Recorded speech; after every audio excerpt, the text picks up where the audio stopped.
क्या होगा अगर बीजेपी लोकसभा इलेक्शन हार जाए? क्यों? सुनने में इम्पॉसिबल है ना, लेकिन क्या हो अगर 400 पार का नारा देने वाले 272 भी ना ला पाएं? जरा सोचिए, मोदी के नाम से अचानक लोगों का मन भर जाए। ऐसे में क्या बीजेपी के सितारे गर्दिश में आएंगे? वैसे राहुल गांधी तो यही मानते हैं कि मोदी इस बार चुनाव नहीं जीतेंगे। ऐसे ही ओपोजिशन के कुछ दूसरी पार्टीज भी डंके की चोट पर यही कहती है। तो ऐसे में सवाल ये आता है कि क्या हो अगर बीजेपी को लेकर उनकी ये भविष्यवाणियां सच हो जाए? देश को फिर कौन से नए लीडर का साथ मिलेगा? क्या इंडिया फिर सुपर पावर बन पाएगा, या मोदी जी के जाने से देश एक बड़े क्राइसिस में फंस जाएगा? चलिए जानते हैं। बीजेपी के हाथ से सत्ता की कमान फिसलती भी है तो उसका हाल 2014 की तरह कांग्रेस सरकार जैसा बिल्कुल नहीं होगा, बल्कि कई सीटों पर भारी मेजॉरिटी के साथ ही बीजेपी एक स्ट्रॉन्ग ओपोनेंट बनकर कांग्रेस के अगेंस्ट खड़ी होगी। जहां कॉन्स्टिट्यूशन के अकॉर्डिंग एक अपोजिशन के पास मिनिमम 55 सीटें होनी चाहिए। बस एक बड़ी प्रॉब्लम पार्टी के फेस की होगी। अब तक बीजेपी को सबसे बड़ा एडवांटेज मोदी जी के फेस का ही मिला है। इंटरनेशनल लेवल पर पीएम मोदी की इमेज एक बहुत ही बड़े इन्फ्लुएंशियल लीडर की रही है, लेकिन अगर वो सत्ता खोते हैं तो उम्र में ज्यादा होने की वजह से पार्टी को एक नया लीडर चुनना होगा जो बीजेपी को वापस से अनबीटेबल मुकाम पर पहुंचाने के काबिल हो और उसे एक ब्रांड बना पाए। हालांकि अभी रिसेंट फेसेस को देखकर ये उम्मीद योगी जी, नितिन गडकरी जी या फिर अमित शाह जी से लगाई जा सकती है, पर ये पॉलिटिक्स है जनाब, और यहाँ पर पार्टी का चेहरा और आइडियोलॉजी बदलते देर नहीं लगती। ऐसे में बीजेपी का चेहरा कौन होगा ये कह पाना तो मुश्किल है। हाँ, ये जरूर कहा जा सकता है कि बीजेपी के जाने से इंडियन पॉलिटिक्स में एक बड़ा शिफ्ट देखने को मिलेगा। सत्ता पर कांग्रेस की वापसी तो नहीं होगी, लेकिन अगर इंडिया अलायंस जैसा एक बड़ा गठबंधन एग्जिस्टेंस में आ जाए, और अगर ऐसा हो जाए तो इंडिपेंडेंस के बाद में ये पहली बार होगा जब इतनी सारी पार्टीज मिलकर सेंटर में सरकार बनाएगी। और इसके डिसएडवांटेजेस आपको पहले दिन से ही देखने को मिल सकते हैं, क्योंकि जाहिर सी बात है, यदि गठबंधन 2 से ज्यादा पार्टीज का होगा तो पीएम बनने के उम्मीदवार भी ज्यादा होंगे। और पीएम ही क्यों, कैबिनेट मंत्रियों की सीट को लेकर भी जो हल्ला सेंटर में दिखाई देगा वो इंडियन पॉलिटिक्स की नींव को हिलाकर रख देगा। इतने हर्डल्स के बाद भी अगर सरकार बनकर तैयार हो जाती है तो छोटे से छोटे बिल को पास कराने के लिए भी सेंट्रल गवर्नमेंट में यूनिटी नहीं दिखाई देगी। डिफरेंट आइडियोलॉजी और ईगो क्लैश की आग में अच्छे अच्छे डेवलपमेंट प्रोजेक्ट्स, लॉज और सर्विसेज ठप पड़ी रहेंगी। कोई भी पार्टी किसी दूसरे के ओपिनियन पर अपना एग्रीमेंट नहीं देगी, और अगर कहीं पर इलेक्ट्रोल बॉन्ड स्कैम की तरह करप्शन का मौका उन्हें मिल गया तो हाथ में हाथ मिलाकर वो पैसा खाने का कोई भी मौका नहीं छोड़ेंगे। हिस्ट्री ऐसे एग्जाम्पल्स से भरी पड़ी है जहां बीजेपी और कांग्रेस जैसी ओपोजिट आइडियोलॉजी ने भी कदम से कदम मिलाकर कई एक्ट्स को अमेंड किया है और इलीगल फंडिंग को भी अपने बेनिफिट के लिए लीगल बनाया है। टू द पॉइंट ये कहा जा सकता है कि इतने बड़े अलायंस के हाथ में अगर पावर आई तो इसके कई डिसएडवांटेजेस इंडियन पॉलिटिक्स में देखने को मिल सकते हैं। अब आते हैं सोशल और पॉलिसीज के चेंजेस पर। तो बीजेपी के जाने के बाद में ऑब्वियसली उनकी बनाई गई पॉलिसीज को भी तो या तो अमेंड कर दिया जाएगा या फिर इम्प्लीमेंट करने से पहले ही हटा दिया जाएगा। फॉर एग्जाम्पल CAA, RCC, इस एक्ट को नो डाउट बहुत सारे लोगों का सपोर्ट मिला है, लेकिन एक कम्युनिटी ऐसी है जो हमेशा से ही इस लॉ के अगेंस्ट रही है। इनकी आबादी देश में 20 करोड़ की है और ये बीजेपी गवर्नमेंट से मेनली इसी एक्ट को लेकर ही नाराज रही है। ऐसे में चांसेस बहुत ज़्यादा बढ़ जाते हैं कि अगर इंडियन अलायंस जैसी गवर्नमेंट आती है तो इतनी बड़ी आबादी का सपोर्ट अपनी तरफ करने के लिए ये नई सरकार ये एक्ट हटवा सकती है। CAA के साथ साथ यूनिफॉर्म सिविल कोड यानी कि UCC जैसे एक्ट पर भी रोक लग सकती है, जिसे लाने के लिए बीजेपी कब से एड़ी चोटी का जोर लगा रही है। दरअसल यूनिफॉर्म सिविल कोड एक ऐसा कानून है जो सभी धर्म समुदायों को एक समान, एक बराबर कानून बनाने की वकालत करता है। बीजेपी इसी कानून को इम्प्लीमेंट करने का दावा सालों से करती आई है, लेकिन अगर 2024 में सत्ता किसी और के हाथ में आती है साहब, तो चांसेस बहुत ज़्यादा हैं कि ये मुद्दा ठंडे बस्ते में जा सकता है। इसके अलावा वन नेशन वन इलेक्शन जैसी बड़ी पॉलिसी का मुद्दा भी मेन स्ट्रीम पॉलिटिक्स से गायब हो सकता है। अब ऐसा इसीलिए क्योंकि बीजेपी ने 400 पार का टारगेट सेट ही इसीलिए किया है ताकि वो इन मेजर पॉलिसीज को इम्प्लीमेंट कर सके। लेकिन ये आप भी जानते हैं कि विपक्ष इस एक्ट को लेकर कितना अगेंस्ट है। इवन लेफ्ट आइडियोलॉजी और कांग्रेस तो इस कानून को डेमोक्रेसी के खिलाफ मानती है। तो ऐसा कैसे हो सकता है कि वो बड़े प्यार से इसे लागू कर दे। इन शॉर्ट, बीजेपी का ये सपना धरा का धरा रह सकता है। वैसे बीजेपी के जाने से एक चीज और बदलेगी, वो है मीडिया की भाषा। अब तक तो जो मीडिया पूरे तरीके से मोदी के पक्ष में बोलते नजर आती है, वो जरूर ही बीजेपी के जाते ही नई सरकार की भाषा बोलने लगेगी। हिस्ट्री बताती है कि सरकार जिसकी रहती है, मीडिया उसी की भाषा बोलती है। ऐसे में ये पूरे चांसेस हैं कि न्यू अलायंस गवर्नमेंट की जय जयकार करने में भी गोदी एंकर्स देर नहीं लगाएंगे। अब आइए दूसरे फ्लॉज पर।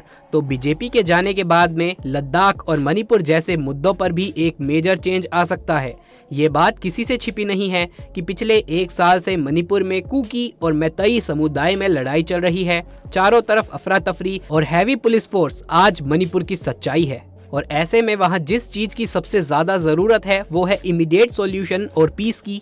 हालांकि सरकार ने पुलिस को इन्फोर्स करके मामले को कंट्रोल करने की बहुत कोशिशें करी हैं, लेकिन कहीं ना कहीं मोदी सरकार की ये सारी कोशिशें फेल रही हैं। ऐसे में आने वाली सरकार से लोगों की उम्मीदें हैं कि वो मणिपुर में कोई बड़ा स्टैंड ले ताकि भारत के इस राज्य को एक पीसफुल स्टेट बनाया जा सके। मणिपुर के अलावा जो दूसरा चेंज न्यू गवर्नमेंट के आने से होगा वो है लद्दाख का।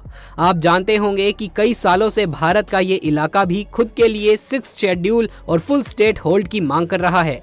सोनम वांगचुक और लद्दाख के लोग तो इसे लेकर 21 दिन की फास्टिंग तक कर चुके हैं और आज भी वहां प्रोटेस्ट जोरों शोरों से चल रहे हैं। उन लोगों में गुस्सा इस बात का भी है कि 2019 के मैनिफेस्टो में जब बीजेपी ने लद्दाख के फुल स्टेट होल्ड की बात की थी, तो अब क्यों वो इसे देने से किनारा कर रहे हैं, क्यों इस पर उन्होंने चुप्पी साधी हुई है।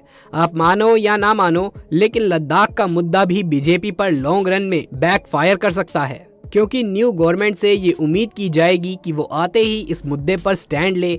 विपक्ष में बैठकर बाकी पार्टीज ने लद्दाख को सपोर्ट ही दिखाया है, तो फिर जब सत्ता उनके पास आएगी तो हो सकता है कि वो इस पर एक बड़ा फैसला ले।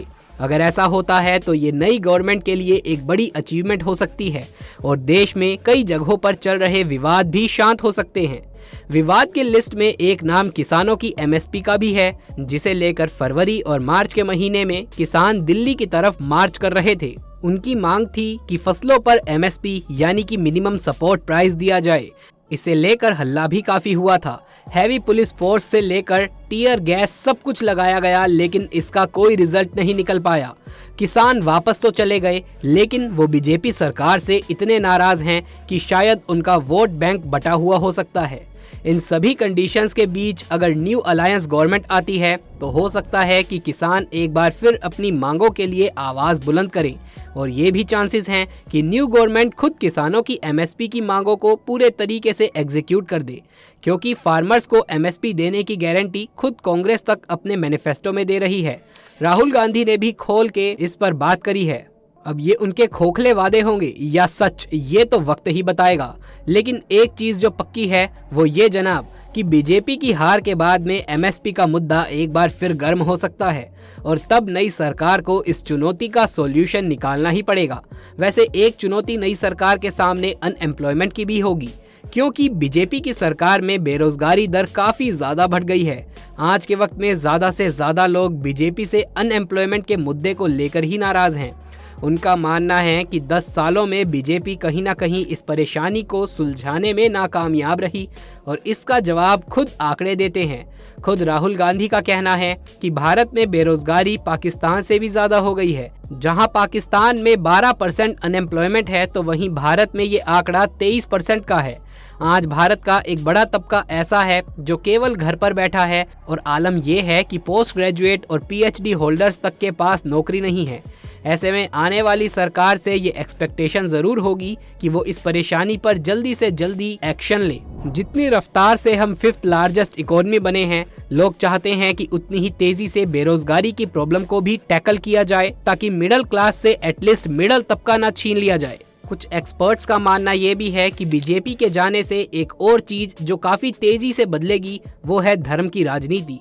दरअसल कई पोल्स और रिपोर्ट्स इस बात की गवाही देती है कि बीजेपी के आने के बाद में कम्युनल वायलेंस में काफी ज्यादा राइज देखने को मिला है। जो लोग इससे पहले सरकार से बेरोजगारी, रोटी, कपड़ा, मकान और टैक्स को लेकर सवाल करते थे, अब उनका मेन टॉपिक ऑफ डिस्कशन केवल धर्म की राजनीति है।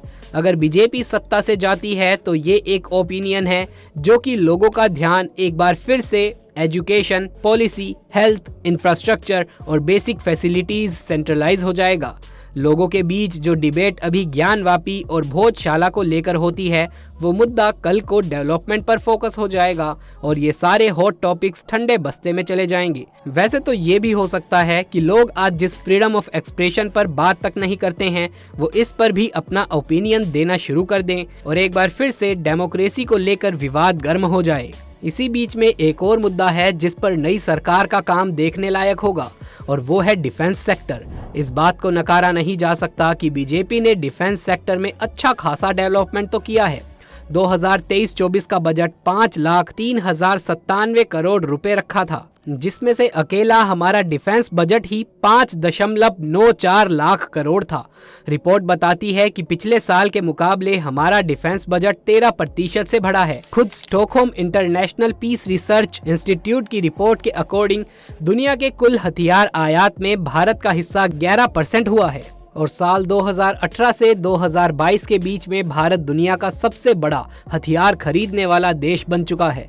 तो ऐसे में बीजेपी के जाने से नो डाउट डिफेंस सेक्टर में बढ़ने वाली पॉलिसी को एक बड़ा झटका जरूर लगेगा। लेकिन देखना ये दिलचस्प होगा कि न्यू गवर्नमेंट कैसे इन पॉलिसीज को आगे बढ़ाती है और स्ट्रेटेजिक लोकेशन पर कैसे इंडिया को चाइना, पाकिस्तान से आगे रखती है। इस समय सिचुएशन ऐसी है कि इंडियन एयरफोर्स, नेवी और मिलिट्री को ज़्यादा से ज़्यादा एडवांस होने की ज़रूरत है।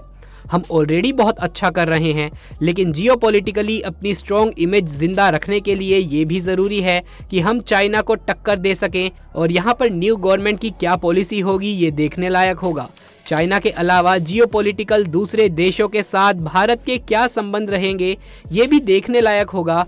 अब हम सभी जानते हैं कि बीजेपी के साथ में इंडिया ने मिडल ईस्ट से अपने रिश्ते काफ़ी हद तक स्ट्रेंथन किए हैं। हाँ, हम नेबर्स फर्स्ट पॉलिसी पर जरूर फेल हुए हैं, लेकिन न्यू गवर्नमेंट के बनते ही दूसरी सरकार के साथ में भारत के रिश्तों में 360 डिग्री टर्न देखने को जरूर मिलेगा। हो सकता है कि मालदीव्स को लेकर हमारा स्टैंड बदल जाए या फिर इजराइल फिलिस्तीन इशू पर न्यू गवर्नमेंट न्यूट्रल स्टांस के बजाय किसी एक पक्ष को सपोर्ट कर ले। इतिहास गवाह है कि सरकार बदलते ही डेमोक्रेटिक रिलेशंस हर सरकार के साथ बदलते हैं, क्योंकि आइडियोलॉजी बदलती है। आज इजराइल हमारी साइड है, मगर दिलचस्प ये देखना होगा कि नई सरकार में हमारे फॉरेन रिलेशंस क्या गुल खिलाते हैं और पॉलिटिकल इंडिया की क्या इमेज रहती है। क्या आने वाला इंडिया का नेक्स्ट लीडर भी एक इन्फ्लुएंशियल इमेज बना पाता है या फिर एक इनकैपेबल लीडर बनकर उभरता है। दोस्तों, आपको क्या लगता है? इन सवालों का आपके पास क्या जवाब है? और बीजेपी के हारने से क्या आपको भी लगता है कि कोई बदलाव आने वाला है? हमें कमेंट सेक्शन में जरूर बताइए। तब तक के लिए हम आपसे लेते हैं विदा। जल्द हाजिर होंगे एक नई इंटरेस्टिंग टॉपिक के साथ। जय हिंद, जय भारत।